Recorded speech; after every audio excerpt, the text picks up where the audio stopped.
Good afternoon, everyone. I almost said morning because I've not been up for very long. I've barely enjoyed my coffee since today is a holiday and my day job. I'm realizing now that the computer screen keeps showing up in my glasses.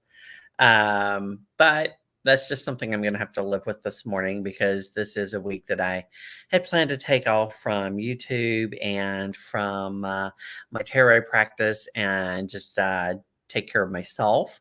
It's something that I found in the coming year I'm going to need to do about every quarter is take a little bit of time off. So probably rather than completing 52 cards next year in our 78 cards in 78 weeks, um, program, we're going to be doing closer to 45, I would say, because I'll be taking a week off when I go to StarCon in January, and then probably a week off each quarter. And who knows if I might have another vacation in there. So I want to give myself some time for myself throughout the year as well. Um, and to take care of myself. And part of that is something I'm going to talk about this today in these prompts for Tarot Vlogmas, which I wanted to finish, and I thought that New Year's Eve would be a great time to do that. As the last three prompts that I have left are all related to next year. The first one is, what goals do I have for next year? And so I've been mentioning that a little bit, and that main goal is my cat is wanting to rub against the computer to scratch her face, so it may move. Um, so one of those is working continually on that 78 cards in 78 weeks. I'll also be taking on some personal studies. Right now, I'm working on the Cube of Space as well as Benabel Wynn's Witchcraft Fundamentals course. And so I will continue to work on those, which have already started to an extent, and we'll go through all of next year. And so, pretty much while I'm doing my 78 cards in 78 weeks project, I will also be working on that Cube of Space project or study.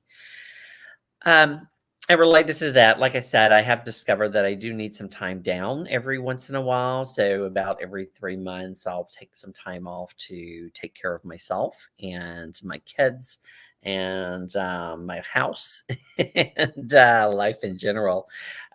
This week, what I have been doing is I have been working each day with a tarot spread about a different area of my life. And it's a spread that I learned from one of Benabel's classes, which was on Tarot Readers Academy a few years ago and is now available on her website. Um, and basically, it walks you through, creating magic to alter the situation. So after you do the spread, then you intentionally choose a card the way that you want to direct your energy to improve the situation. And so I've been doing this with each area of my life, like my creative practice, my intellectual practice, my love life, whatever it may be.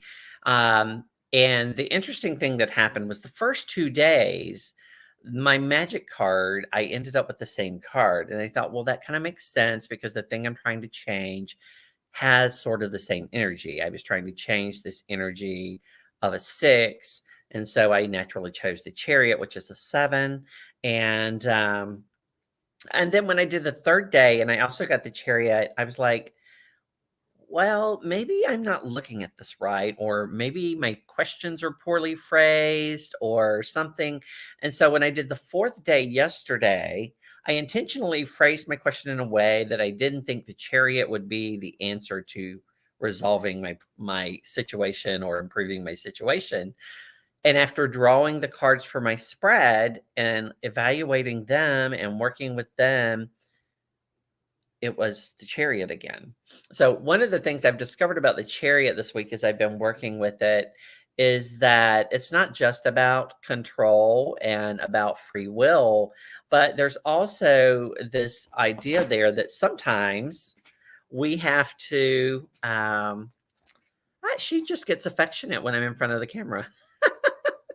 um this idea that sometimes we just have to let go and let the universe guide us, right? Because, one of the things I learned at summer camp is that with animals, a lot of times they are creatures of habit and they already know the way that they're going. So, like when we would ride horses at summer camp, which only happened once for me, um, they always took the same path. It didn't matter that you were shown how to ride the horse and direct the horse always followed the same path because the horse had been down that path 100 times, 1,000 times, how many ever times in its life it had been down it.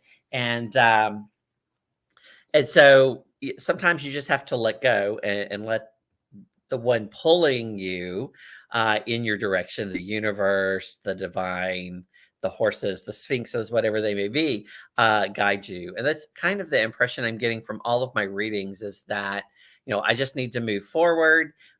It's not all going to be peaches and roses, that there are going to be ups and downs, but that, ultimately it's going to be successful. So I just need to keep moving forward. Right.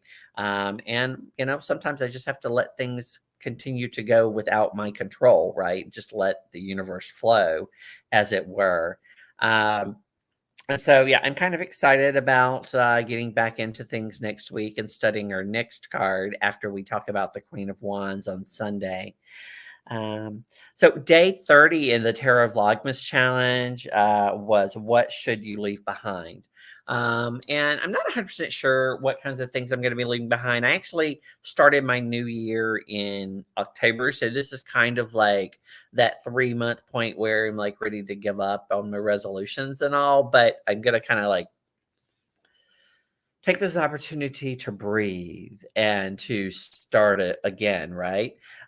Which is why I said about every 3 months you need this break, right? And just kind of let go and clear your head before you move on again. And so I'm going to just pull a card to see what the tarot has to say about what I need to leave behind. And I'm going to use the Mystical Medleys. I love this artwork and love working with this deck. So glad that Gerald from Tarot Sesh dropped in to listen, and hope that you guys will enjoy my tarot vlogmas and look for next week a video about the Spirit Keepers Tarot, as well as Sunday the live where I will be talking about the Queen of Wands from our 78 Cards in 78 Weeks project.